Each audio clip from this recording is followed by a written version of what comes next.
Éric Delvaux. Bonjour Benoît Hamon. Bonjour Éric Delvaux.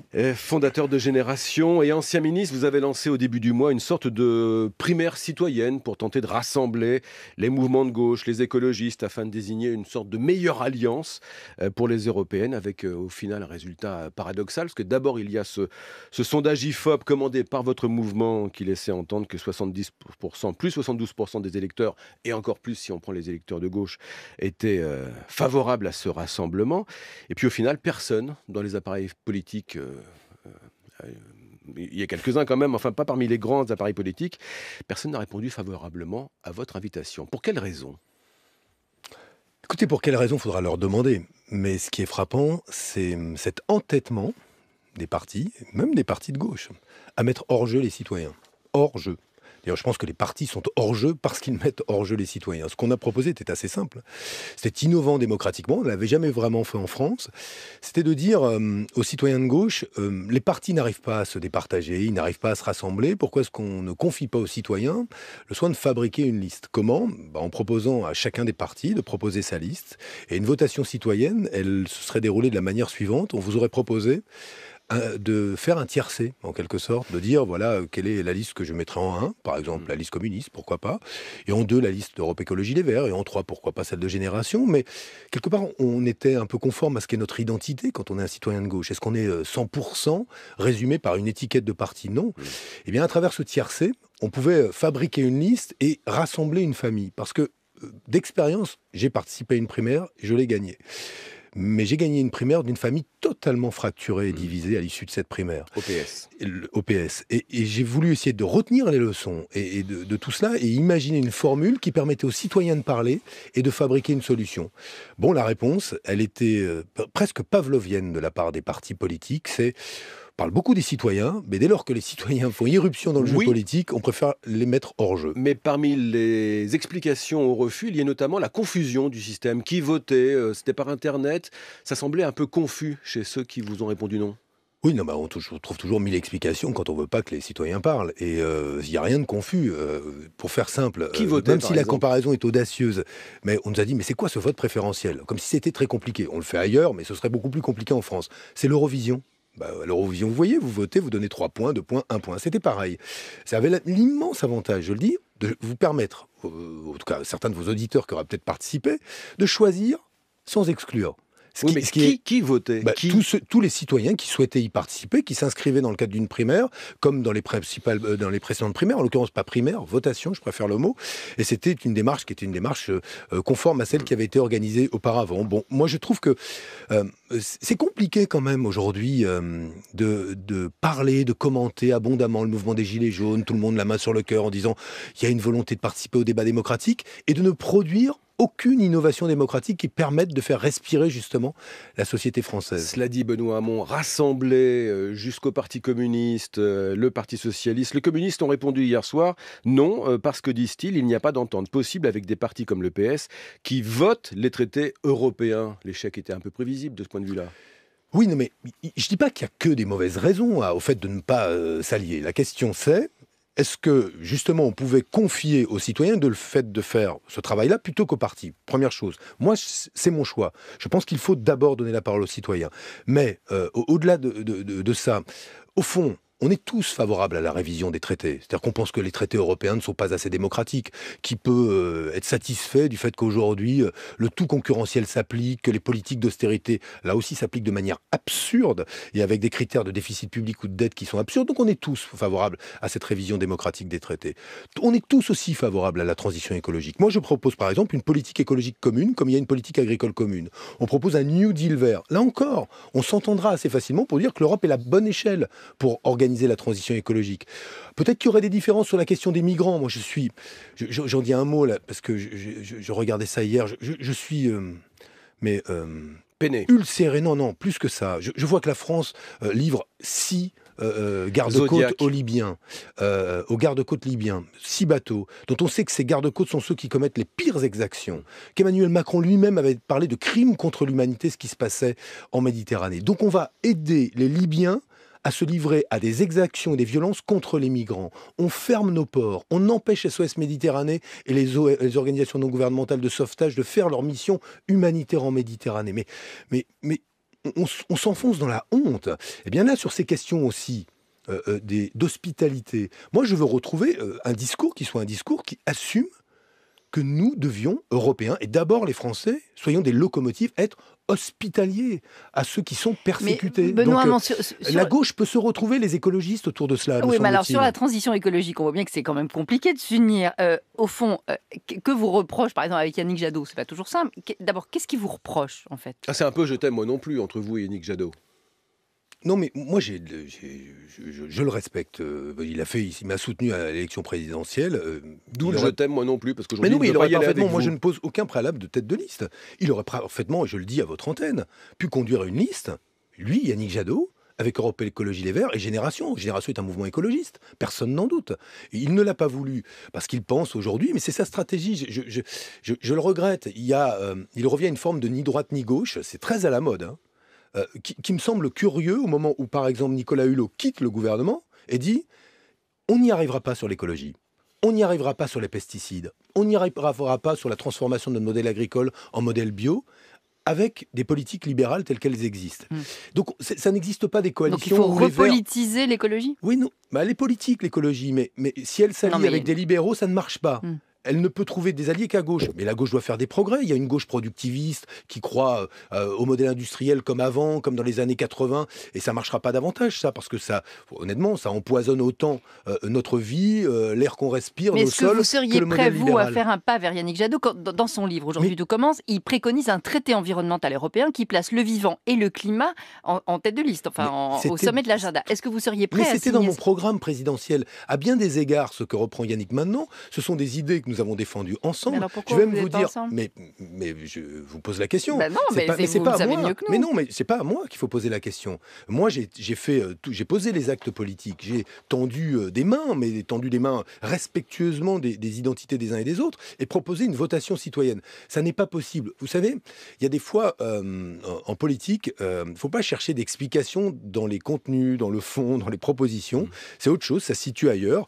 C'est le choix aujourd'hui stratégique des Verts de s'imaginer peut-être une force charnière entre la droite et la gauche pour faire des majorités avec la droite un jour, avec la gauche un autre jour. Moi, il me semble, je veux leur dire sincèrement, que cette idée selon laquelle on puisse faire une politique écologique efficace, quand le ministre des Finances est libéral, quand le ministre de l'Industrie prône le productivisme, on l'a vu avec Macron, ça ne marche pas. Et je ne pense pas que Jadot, demain, aux côtés de Macron, sera plus efficace que Hulot l'avait été. Rassembler la gauche, les écologistes, il y en a un qui pourrait parvenir à une alliance avec le Parti Socialiste, c'est le mouvement Place Publique de Raphaël Glucksmann. Les deux pourraient se paxer pour les européennes, Place Publique et socialiste. Bonne ou mauvaise idée ? C'est à eux de le dire. S'ils font un pacte ou un mariage, moi je leur souhaiterais de convoler en juste noces et d'être heureux. À quoi ça sert ?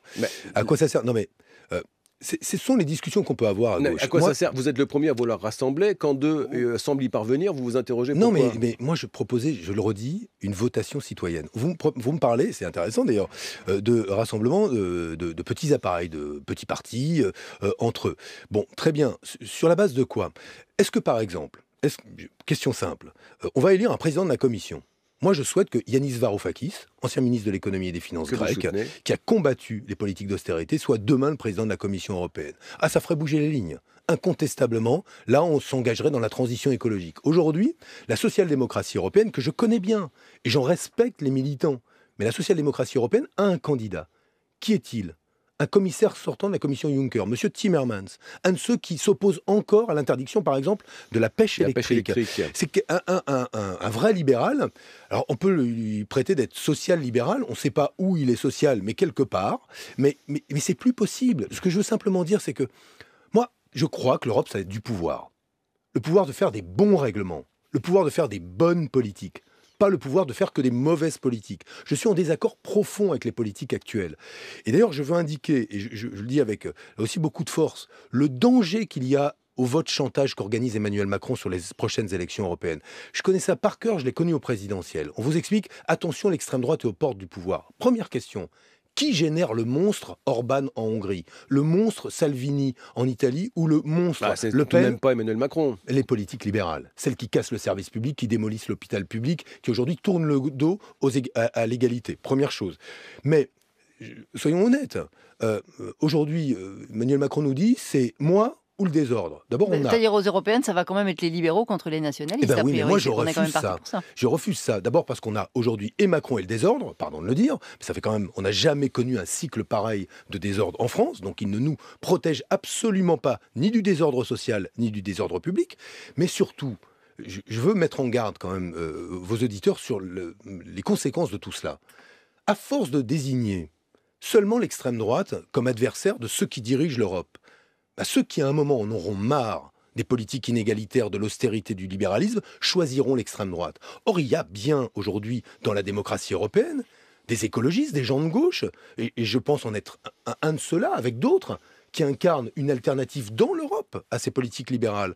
Quand je vous parlais de politique écologique commune, c'est-à-dire de flécher ce qui pourrait être des ressources financières de l'Europe vers une politique qui soit une politique organisée, planifiée en faveur de la transition écologique. C'est une alternative.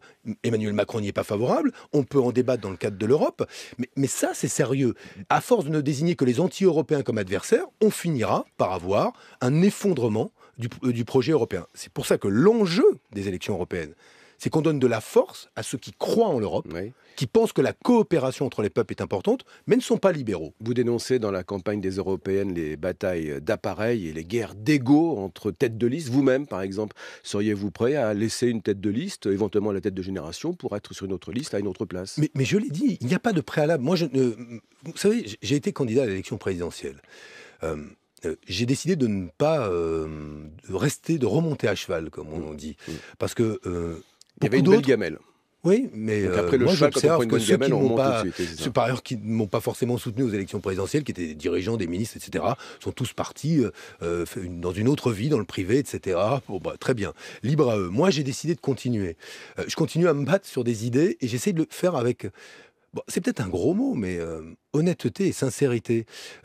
Je vois par exemple que la taxe sur les robots que j'ai défendue dans l'élection présidentielle, ou le revenu universel, mais parlons de la taxe sur les robots, on en parle au niveau européen. Vous croyez que ce ne serait pas utile de réfléchir à la façon dont demain on met à contribution les entreprises en fonction de la richesse qu'elles créent, et quand cette richesse est créée par des machines, qu'elles contribuent autant à la solidarité ou à la transition écologique que les autres entreprises qui ont beaucoup de salariés? Ça a du sens. Bon, continuons à nous battre là-dessus. Ça peut être un moyen de réunir les écologistes et la gauche. J'essaie de le faire avec honnêteté. Benoît Hamon, fondateur de Génération, vous restez avec nous, on va poursuivre cet entretien. On parlera de ce qui est devenu le revenu universel probablement. On revient dans un instant avec quelques questions d'actualité. À tout de suite. CO2 mon amour, Denis Chessou. Une émission avec des oursins, des animaux en hiver dans les Alpes avec Christian Couloumi et le réalisateur Fred Fouja, des insectes, une Espagne en transition énergétique. C'est où?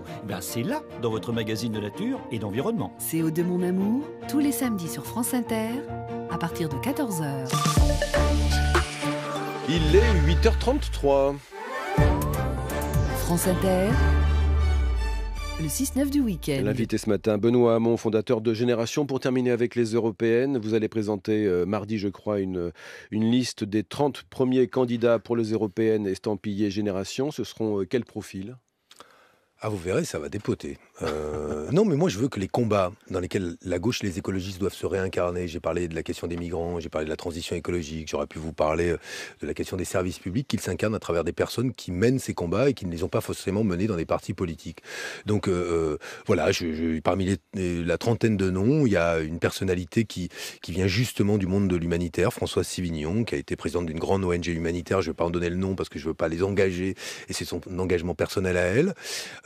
C'est un grand honneur qu'un médecin d'une grande personnalité qui contribue, je trouve, à donner un visage de la République et de la France qui soit positif, chaleureux, hospitalier. Elle sera une des femmes, un des visages de cette liste. Et il y en aura beaucoup d'autres. Vous en serez dans cette liste, évidemment. Oui, j'y serai, mais je le redis, dans cette affaire-là, nous battons sur, vous le verrez, comme aux élections présidentielles, sur des idées. Avec quelle tête de liste ? Ah ben pour l'instant, on n'en a pas. Pour l'instant, je conduirai cette liste, mais l'objectif, il est de rassembler, et je vous l'ai dit, il n'y a pas de préalable. Mais la crise que vit la République en ce moment, parce qu'il y a quand même une crise, est-ce qu'elle est aussi grave parce que précisément la gauche a disparu un peu des radars? Oui, et qu'on voit qu'elle chancelle parce qu'il lui manque une jambe à la République. Et cette jambe, c'est la jambe gauche. Elle chancelle parce que, bon, je ne vais pas me livrer encore à des analyses trop longues, mais on ne peut pas avoir à la fois des grands discours sur la finance est mon ennemi et ne faire que le CICE et la déchéance de nationalité. J'exagère un peu, c'est un peu grossier, mais il reste quoi? Plus qu'une défaite politique des 5 dernières années, une défaite morale. Et c'est plus lourd parce que un renoncement à un certain idéal. C'est une défaite morale, me semble-t-il. C'est un renoncement, oui, à des principes et des valeurs. Donc maintenant, on sait qu'il y a ça. La question, c'est est-ce qu'on passe notre temps à se lamenter, à chercher des responsables, à dire c'est la faute des frondeurs, mais bon, il n'y a pas de frondeurs en Allemagne, et la gauche s'est effondrée aussi, donc tout non, ça est mais c'est ridicule. difficile en tant que frondeur de vouloir rassembler après, peut-être. Et c'est peut-être pour ça aussi que vous avez du mal à percer. Écoutez ce qu'a dit le premier secrétaire du Parti Socialiste. Et je dois saluer ce discours-là, quand il a dit on s'est trompé sur le CICE, on s'est trompé sur la déchéance de nationalité. Il a dit quoi? Les frondeurs avaient raison. Ils avaient raison sur le fond. Ceux qui sont restés fidèles à l'idée qu'on se fait d'une politique de gauche, c'était eux. Et je trouve que c'est positif d'avancer dans ce sens-là. Mais je vais même aller plus loin. Qu'est-ce qu'on reproche aux parlementaires? Finalement, de ne pas faire leur travail. Quand ils votent le doigt sur la couture du pantalon, ça ne sert à rien. Et on a un bel exemple d'un contre-pouvoir qui émerge à travers la commission d'enquête du Sénat sur l'affaire Benalla. Bon, c'est pas dans mes habitudes de saluer comme ça le Sénat. Moi, j'étais pour qu'on transforme le fonctionnement de la République, mais c'est quand même positif de voir que les contre-pouvoirs, ça peut marcher et ça peut aider à la manifestation de la vérité. Et on a quoi d'ailleurs en face? Une réponse du gouvernement clanique. Frappant d'ailleurs de voir la manière dont le clan se referme autour du président de la République quand le Sénat, grâce à ses pouvoirs d'enquête, a révélé des dysfonctionnements majeurs qui mettent en cause, alors ils sont présumés innocents, mais quand même 3 collaborateurs intimes du président de la République, son secrétaire général, son directeur de cabinet et le responsable militaire de sa sécurité. Emmanuel Macron qui souhaite élargir la définition de l'antisémitisme à la notion d'antisionisme. Qu'avez-vous compris à la sortie d'Emmanuel Macron sur ce registre? Ah, écoutez, moi je pense que si demain on ne peut plus critiquer la politique étrangère ou la politique d'un État comme Israël au motif qu'on se ferait taxer d'antisionisme et que l'antisionisme pourrait dans ce cas-là être qualifié comme antisémitisme, j'imagine que les diplomates du Quai d'Orsay doivent s'arracher les cheveux parce qu'au nom de quoi un État, un gouvernement, surtout quand ce gouvernement est un gouvernement très à droite allié à l'extrême droite, serait protégé d'une critique à son endroit par un article de loi qui assimilerait la critique à son endroit. Mais dit ce ne serait pas contraignant. Hein. Donc la loi impose toujours le délit. Non mais d'accord, vous dites ça, mais alors pourquoi le faire? Pourquoi le faire? Pour être clair, on peut voir des gens qui sont antisionistes et antisémites, mais critiquer en même temps une politique qui est une politique de colonisation des territoires par Israël, ça ne peut pas être caractérisé comme un acte ou une parole antisémite. C'est ça, il faut faire quand même très attention. Et sur ces sujets-là, je trouve que cette forme de réaction ou d'improvisation du président de la République ne me semble pas aller dans le sens de la concorde. Vous savez, juste un mot. C'est formidable quand on se réunit tous et quand on se serre, comme on s'est serré à la République contre l'antisémitisme. Il y avait quelque chose de puissant et de fort. Et la République, d'ailleurs, elle doit se compter ces jours-là. En tout cas, pour se battre contre l'antisémitisme. Mais il faut toujours, et le président de la République est le premier responsable de cela, avoir en tête la concorde, avoir des mots et des actes qui ne produisent pas la discorde. Et ce n'est pas le cas chez Emmanuel Macron? Depuis 1 an et demi, 2 ans, pardon, de le dire, mais oui, mon jugement est sévère. Je trouve qu'il crée des fractures et de la discorde. Merci Benoît Hamon, merci d'être venu ce matin sur Le Dire à France Inter, fondateur de Génération. Bonne journée, vous irez au Salon de l'Agriculture dans les prochains jours. Parler des alternatives aux pesticides, ce que ne fera pas Emmanuel Macron.